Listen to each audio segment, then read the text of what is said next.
दोस्तों नमस्कार, मैं हूं जगत सिंह अवाना और आप देख रहे हैं सरीना टाइम्स। लगेगी आग तो आएंगे कई घर जद में, लगेगी आग तो आएंगे कई घर जद में, इस शहर में मेरा ही मकान थोड़ी है।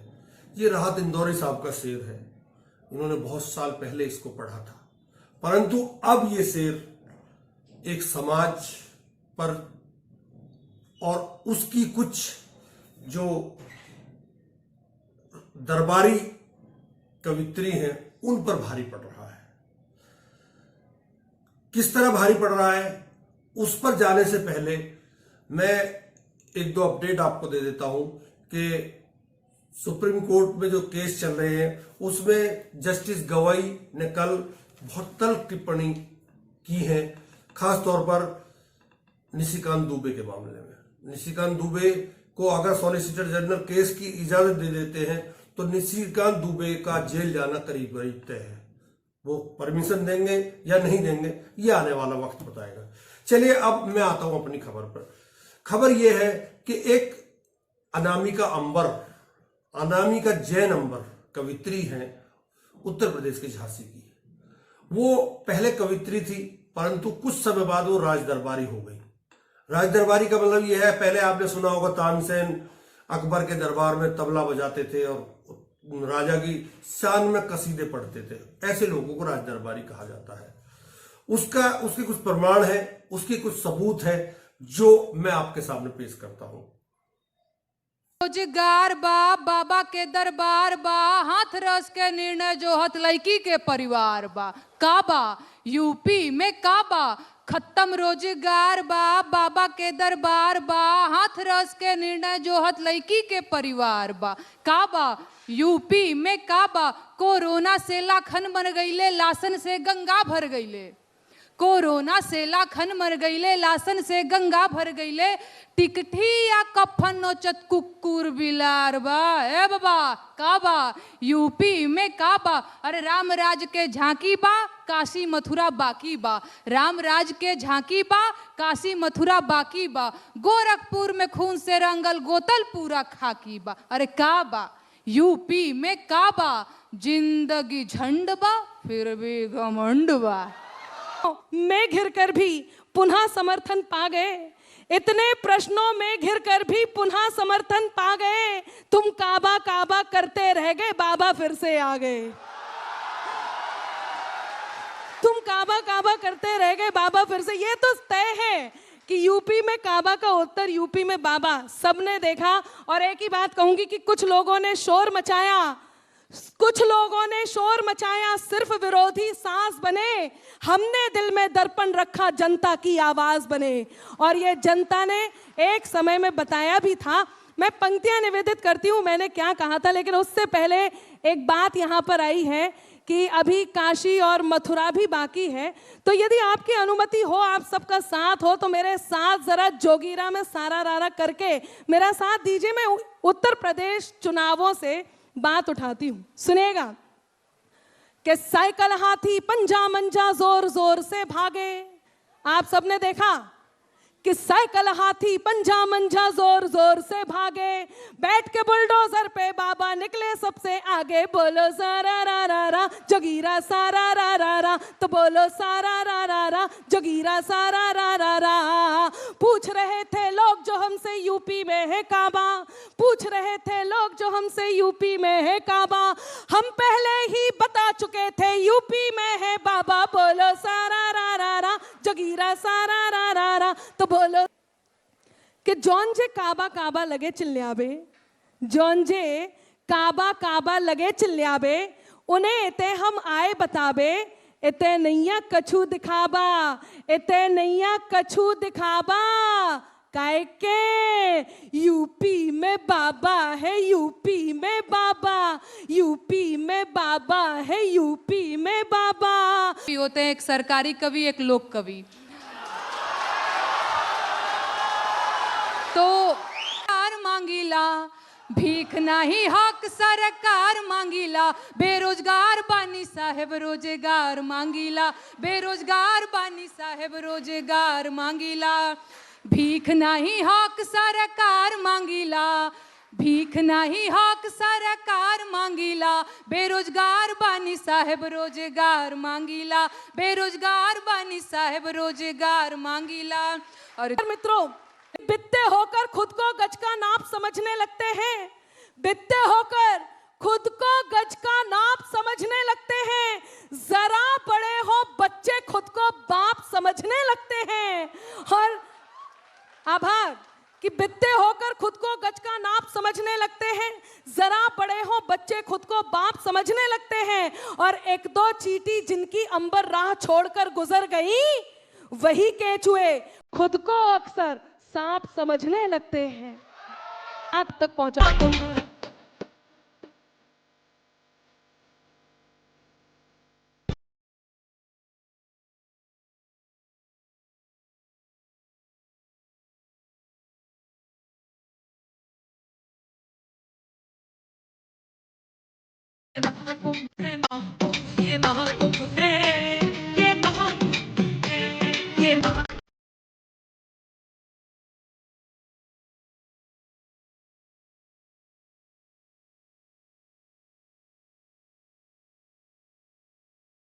कि दहशत गर्दी कप कप जा रहे, दहशत गर्दी कप कप जा रहे, गोली मारी गोली खा रहे, मन में इनने जो जो ठानी, करके दिखा दो सबने मानी।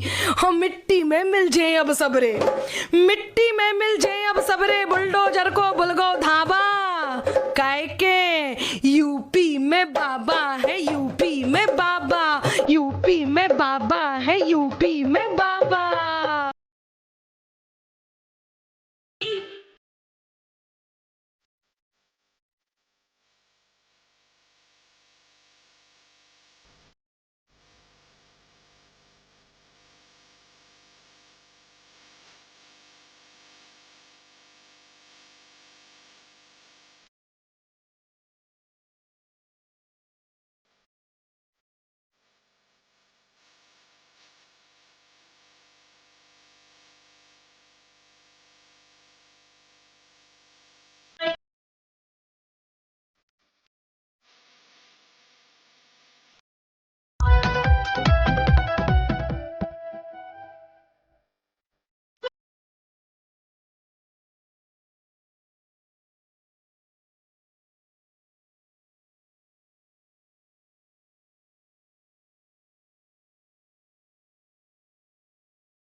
आप सोच रहे होंगे कि मैं आखिर आपको ये सब चीजें क्यों दिखा रहा हूं, उसका क्या कारण है।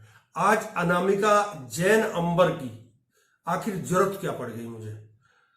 दरअसल जो राज दरबारी कवि कवित्री थी ये, हालांकि मेरी पसंद की कवित्री थी एक जमाने में ये, परंतु अब ये केवल सरकार की चापलूसी वाली कविताएं पढ़ती हैं, जो कविताएं आपने सुनी भी हैं। जबकि कवि उसी के बराबर नेहा सिंह राठौर बोल रही हैं कि कवि को कभी किसी का नहीं होना चाहिए, और कवि आईना होता है समाज का, उसको आईने की तरह ही काम करना चाहिए। लेकिन अपनी अपनी श्रद्धा है। आखिर आज इसका जिक्र क्यों करना पड़ा। दरअसल अनामिका जैन अंबर रो रही है आजकल। रो इसलिए रही है कि जो शेर मैंने पहले पढ़ा, आपको जो सुनाया मैंने राहत इंदौरी साहब का, उसका कहीं ना कहीं इंपैक्ट अनामिका अंबर पर पड़ रहा है। उसका कारण भी है, और उसकी जो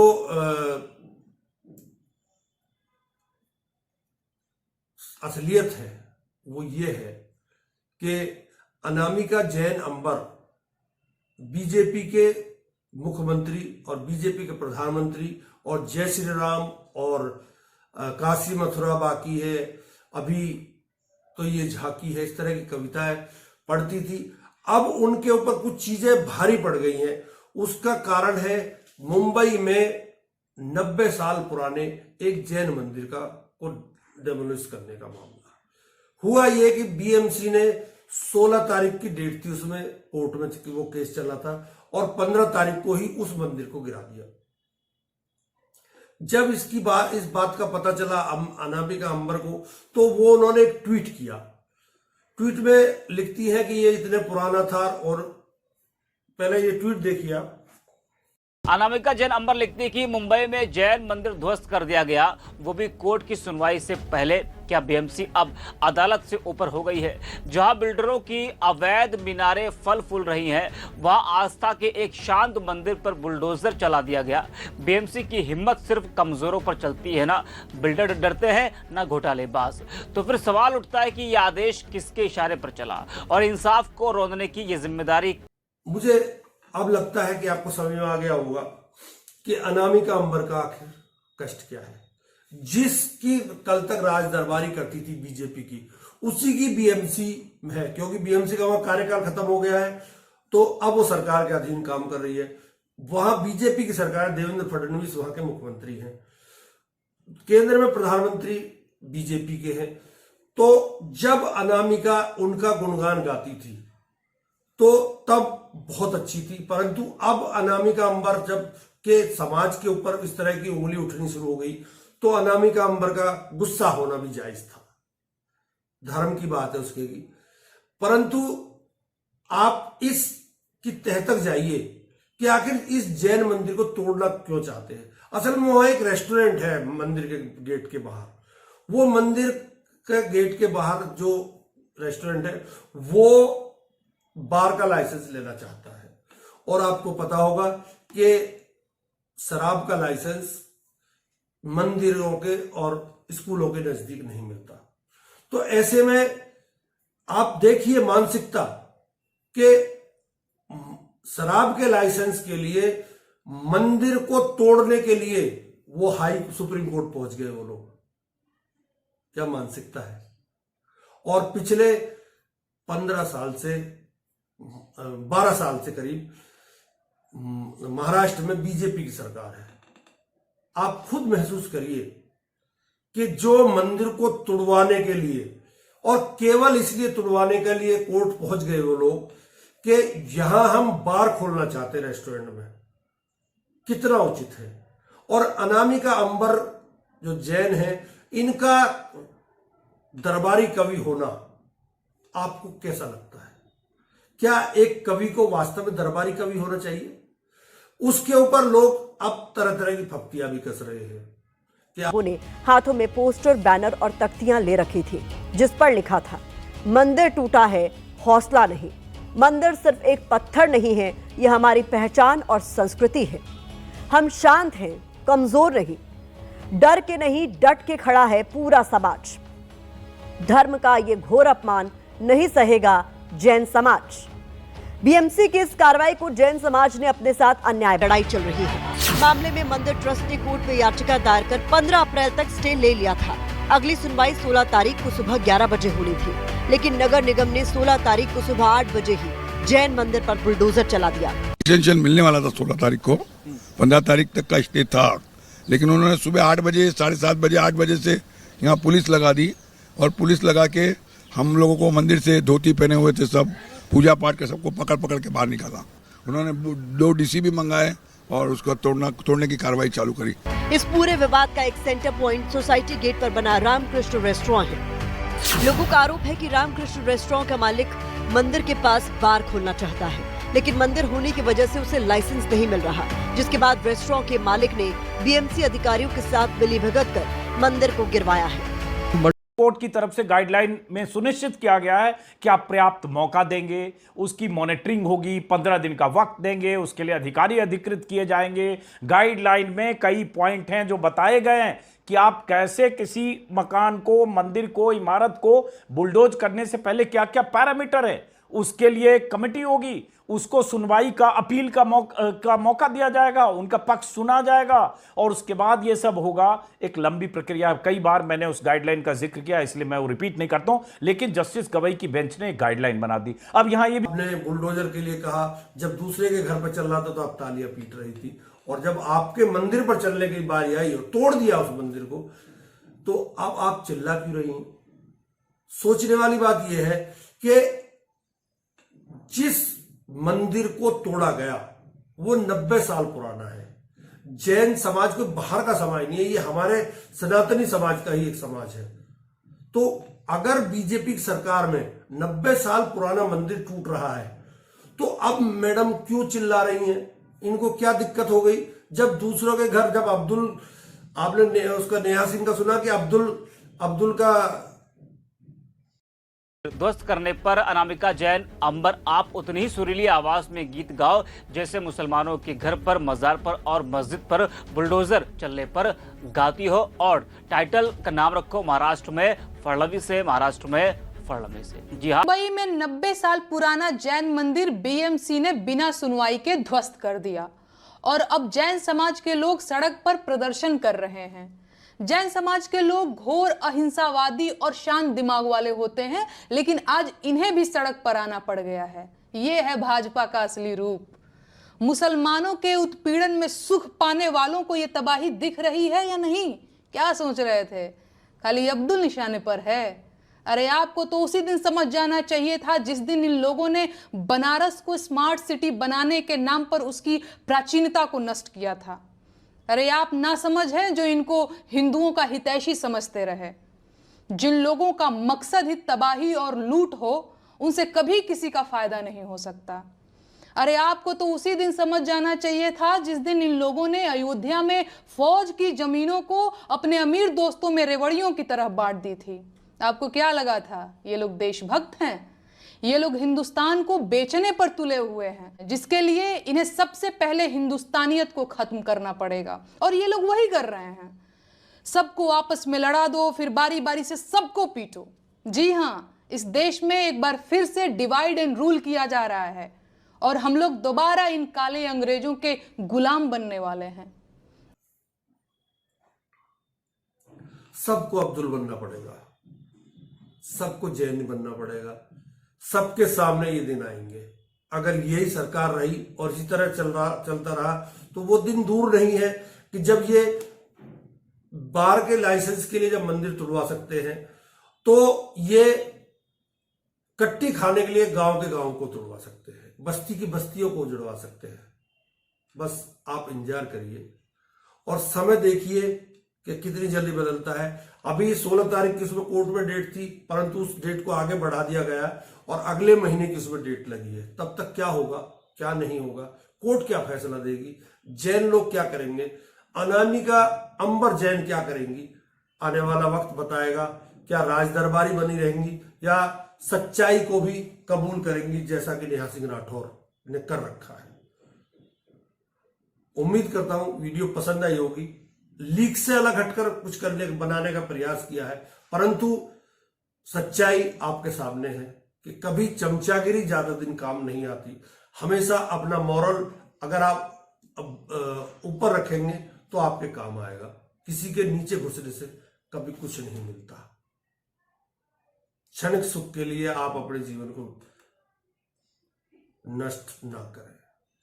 बहुत बहुत धन्यवाद। नमस्कार।